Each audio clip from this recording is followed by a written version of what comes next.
bateu. E na bela chafrete, sai daí, Zira, que está atrapalhando. Éder outra vez no ataque. Nerekini tentou reacionar. Éder... Salut à tous, c'est Vincent et bienvenue dans une nouvelle vidéo. Cette fois-ci une vidéo un petit peu particulière puisque je me devais de rendre hommage à une grande légende de notre sport qui nous a quittés. Je veux bien sûr parler du boxeur brésilien Éder Joffré, qui n'est pas très connu, sa mort n'a pas fait beaucoup de retentissement et pourtant c'est une des grandes légendes du noble art et je vous propose aujourd'hui de raconter son histoire.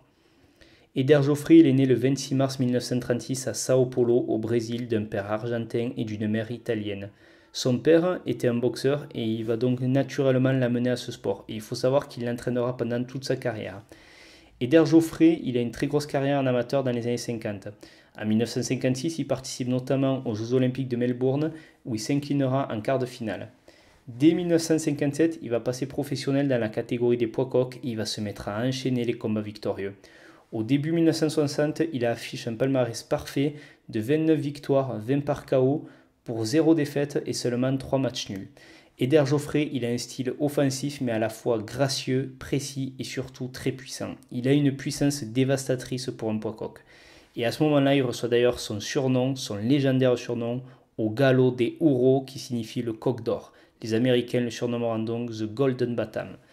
Tous ces combats jusqu'alors ont eu lieu au Brésil, sauf un qui s'est fait en Uruguay.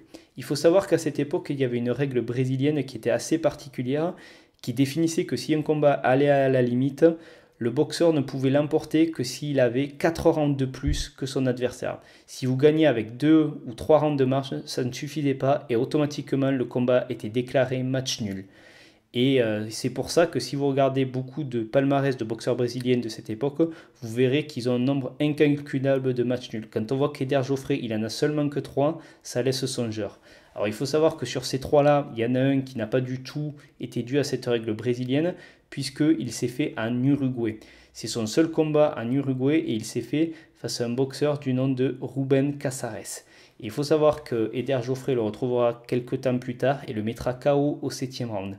Les deux autres matchs nuls, ils ont lieu face à un boxeur argentin beaucoup plus expérimenté que lui, Ernesto Miranda. Et justement, en ce début des années 60, Éder Joffré retrouve Ernesto Miranda, cette fois-ci pour le championnat d'Amérique du Sud des poids coqs. Et cette fois-ci, Éder Joffré va le battre par décision unanime en 15 rounds.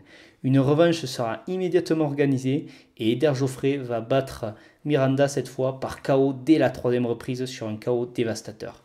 Juste après ça, toujours dans cette année 1960, Joffré va battre le vétéran mexicain José Medel à Los Angeles. Il va y infliger un KO dans la 10e reprise. À partir de là, il devient challenger pour un titre mondial et surtout, il se fait connaître par le public américain et les spécialistes américains qui sont tout simplement impressionnés par ses capacités offensives et ses réflexes et sa technique. En 1960, donc, il concourt pour le titre NBA qui a été laissé vacant par le champion José Becerra. Il faut savoir que ce titre NBA était controversé en tant que titre de champion du monde, car il n'était pas considéré comme le titre linéaire. Il faut savoir qu'à cette époque-là, celui qui était reconnu comme le champion régulier linéaire, c'était notre Français Alphonse Alimi. Mais peu importe, ici, c'est la NBA donc, qui va nous intéresser, ancêtre de la WBA, je le rappelle, qui est remise en jeu entre Eloy Sanchez, un boxeur mexicain qui avait justement battu Joe Becerra, l'ex-champion dans un combat sans titre en jeu, et donc Éder Joffré. Et Éder Joffré va s'imposer face à Sanchez par KO à la 6e reprise, et va donc devenir le nouveau champion NBA. À partir de là, il va enchaîner sur une nouvelle série de victoires, dont 2 défenses de titre. En 1962, il va se retrouver confronté à Johnny Caldwell, un boxeur britannique qui vient justement de battre notre champion Alphonse Alimi et qui est donc le nouveau champion linéaire. Johnny Caldwell, il est invaincu en 25 combats et c'est donc un phénomène. Ça va être un gros combat et Éder Joffré va surclasser l'anglais. Il va l'envoyer au tapis dans la 5e reprise et au 10e round, il va y infliger un tel déluge de coups que ça va pousser le coach de Johnny Caldwell à sauter sur le ring pour arrêter le massacre. Cette même année 1962, Éder Joffré, qui vient donc de devenir le champion linéaire incontesté des poids coqs, va remettre son titre en jeu face à José Medel qu'il a déjà affronté. Et il faut savoir que pour ce combat est en jeu la première version de la WBA, la fédération mondiale qui vient tout juste de se créer et qui met en jeu sa première ceinture des poids coqs pour ce combat. Et c'est Éder Joffré qui va l'emporter par KO à la 6e reprise et donc devenir le premier champion WBA des poids coqs. L'année suivante, 1963, il rencontre Katsutoshi Aoki, le japonais champion d'Orient-Pacifique des poids coqs qui affiche un palmarès de 33 victoires pour un match nul et une seule défaite qu'il a concédée face à Hiroyuki Ebihara, un futur grand champion japonais. Le combat va avoir lieu au Kokugikan au Japon et sera en jeu la ceinture WBC qui vient elle aussi d'être créée cette année 1963. Donc c'est donc un premier combat d'unification chez les poids coqs. Et Eder Joffrey va balayer Aoki devant son public en seulement 3 rounds. Cette même année 1963, il part aux Philippines pour boxer le champion philippin Johnny Jamito. Et il va le pousser à l'abandon après l'avoir martelé et dominé pendant 11 rounds. L'année suivante, 1964, il s'attaque au phénomène colombien invaincu Bernardo Caraballo, qui affiche un palmarès de 29 victoires pour un seul match nul. Il va le rencontrer chez lui, à Bogota, en Colombie, et il va le mettre KO au 7e round, brisant ainsi son invincibilité. À ce moment-là, on est au début 1965, Eder Joffrey, il est sur 9 défenses de titre, toutes remportées par KO, et il est invaincu en 49 combats. À ce moment-là, Eder Joffrey, il a une vraie aura d'invincibilité comme pouvait l'avoir Rocky Marciano. Il faut savoir que les spécialistes américains le considèrent comme le numéro 1 pound for pound. Alors à l'époque, il n'y avait pas de classement officiel qui était décerné, mais souvent, on avait le débat de qui était le meilleur boxeur, toutes catégories confondues. Et en ces débuts des années 60, c'était Eder Joffrey qui arrivait en tête du classement. Son talent était même comparé à celui de Sugar Ray Robinson, qui avait marqué les 2 dernières décennies. Et il faut savoir que Robinson s'est dit très flatté de la comparaison. Et une question se pose alors à tous. Qui peut battre Eder Joffrey? Eh bien, il semble y avoir un seul nom qui pourrait se démarquer. Un gars qui est un véritable kamikaze. Un phénomène japonais, Fighting Harada, qui est le meilleur boxeur japonais actuel et qui est un ex-champion du monde des poids mouches qui avait notamment battu le légendaire thaïlandais Ponking Pech. Le combat va avoir lieu à Nagoya. Ça sera donc pour le titre mondial des poids coqs. À ce moment-là, Fighting Harada affiche 38 victoires pour seulement 3 défaites. Et sur le ring, il va appliquer à la perfection son style de kamikaze hyper agressif. Et ça va fonctionner. Pour la première fois, on va voir Eder Joffrey reculer, qui semble sans solution face à tant d'agressivité et surtout un tel volume de coups.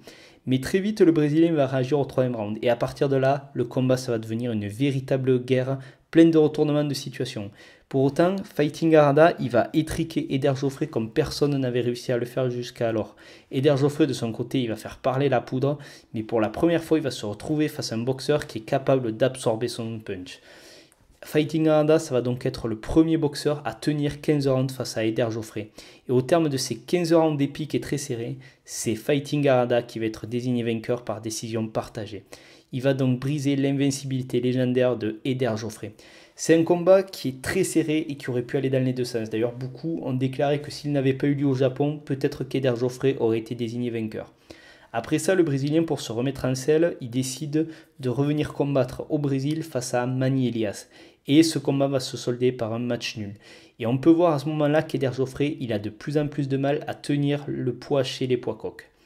En 1966 va être organisée la revanche face à Fighting Harada, donc pour les titres WBC et WBA des poids coqs, au Budokan, une fois encore au Japon. Et une fois encore, ça va être une guerre épique et un combat très serré. Mais cette fois-ci, Harada va se démarquer un peu plus nettement et une nouvelle fois, il va l'emporter, mais cette fois par décision unanime en 15 rounds. Eder Joffrey, il s'avoue vaincu et à partir de là, il décide de prendre sa retraite. C'est la fin de sa carrière. Tout le monde lui rend hommage et le considère déjà comme le plus grand boxeur poids coq de tous les temps. Mais hélas, pour beaucoup, son héritage sera un peu terni, notamment du fait qu'il n'ait pas vraiment eu de grands noms à son palmarès. Il y a eu de très bons boxeurs, mais il n'y a pas eu de nom véritablement légendaire. Et c'est ainsi que finit la carrière d'Eder Joffrey. Du moins, c'est ce que tout le monde croit. Cependant, en 1969, alors qu'il a 33 ans, le Brésilien va décider de faire un retour chez lui dans la catégorie des poids plumes cette fois, face à Rudy Corona qu'il va mettre KO à la 6e reprise. Cette victoire va l'encourager et par la suite, il va continuer de combattre et il va enchaîner les victoires au début des années 70. On voit bien que c'est plus tout à fait le même boxeur, il est plus aussi bon qu'il ne l'était chez les coqs, mais son punch est toujours présent et surtout, il peut bénéficier maintenant d'une très grosse expérience. Il va tellement aller loin qu'au final, en 1973, alors qu'il a 37 ans, il se retrouve challenger pour le titre mondial WBC, qui est alors détenu par une légende de la boxe cubaine, José Legra, que l'on surnomme Pocket Cassius Clay, car effectivement, il avait un style très similaire à celui de Mohamed Ali, basé sur la vitesse, un jeu de jambes exceptionnel et surtout une très grande allonge pour un poids plume. Il était beaucoup plus grand notamment que Eder Joffré puisqu'il lui rendait 10 cm. Ce combat va avoir lieu au Brésil. Et il faut savoir que José Legra, quand il se présente face à Eder Joffré, il a un palmarès énorme de 128 victoires pour seulement 9 défaites et 4 matchs nuls. C'est donc le champion du monde de WBC. Dès le début du combat, Legra il met sa patte sur le combat.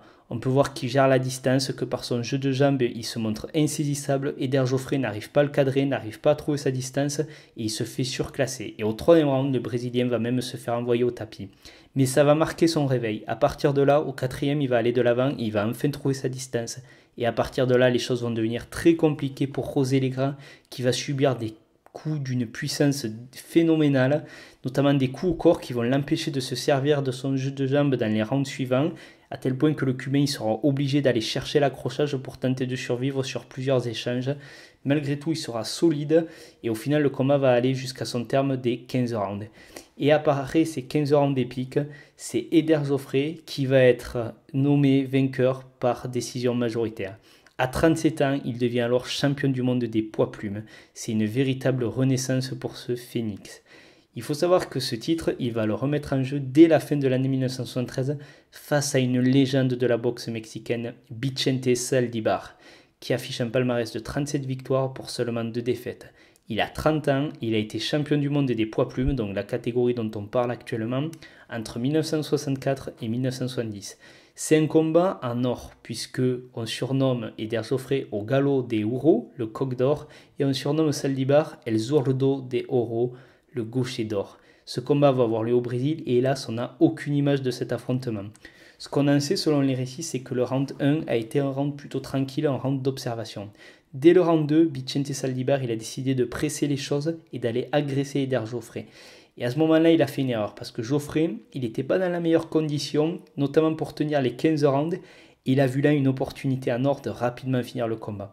Il va faire parler son expérience, il va surtout faire parler ses grosses frappes et il va tout simplement marquer un KO dévastateur au 4e round sur un crochet du gauche qui va littéralement assommer Saldívar et l'envoyer au pays des rêves. Après ça, d'ailleurs, Vicente Saldívar prendra sa retraite.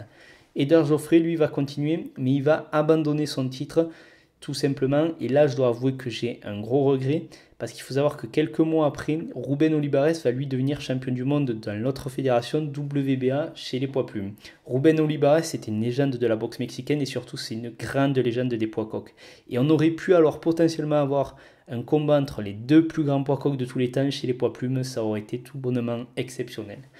Eder Joffré, il va boxer encore de 73 à 76 au Brésil. Il fera 7 combats pour 7 victoires, donc 100 titres en jeu. Et après, en 1976, alors qu'il a 40 ans, il décide de prendre sa retraite définitive. Il termine sa carrière avec un palmarès de 72 victoires, 50 par KO pour seulement 2 défaites et 4 matchs nuls. Après ça, il faut savoir qu'il s'est beaucoup consacré à la boxe et au sport au Brésil et il sera évidemment nommé au Hall of Fame de la boxe. Il est décédé hélas le 2 octobre 2022, il y a peu, d'une infection rénale à 86 ans. Eder Joffré, c'est une vraie légende de ce sport. Il est souvent cité comme le plus grand boxeur poids coq de tous les temps et également comme le plus grand boxeur brésilien, mais certains le placent même comme le plus grand boxeur sud-américain de tous les temps. Au Brésil, il faut savoir qu'il est une légende considérée au même titre que Pelé. Et les Brésiliens, ils adorent également sa personnalité, car si Eder Joffré sur le ring, il était impitoyable, en dehors, il était réputé pour sa sympathie et sa modestie. Il faut savoir que Mike Tyson, il a également été assez inspiré par Eder Joffré. Et il parlait de lui en disant « Quand je pense au Brésil, je pense à Eder Joffré. J'ai regardé beaucoup de ses combats et j'ai aimé son style agressif. C'était un grand champion. » Carlos Zarate, une autre légende des poids coqs et une légende de la boxe mexicaine, a affirmé qu'il aurait rêvé d'affronter Eder Joffré, mais il a concédé que c'était peut-être mieux pour lui que ça ne soit jamais arrivé. Eder Joffré, c'est donc une légende du noble art qui nous a quittés et j'espère avec cette vidéo vous avoir donné envie de découvrir sa carrière plus en profondeur car c'est vraiment un immense talent et un immense champion. Et je finirai simplement en disant repose en paix le coq d'or.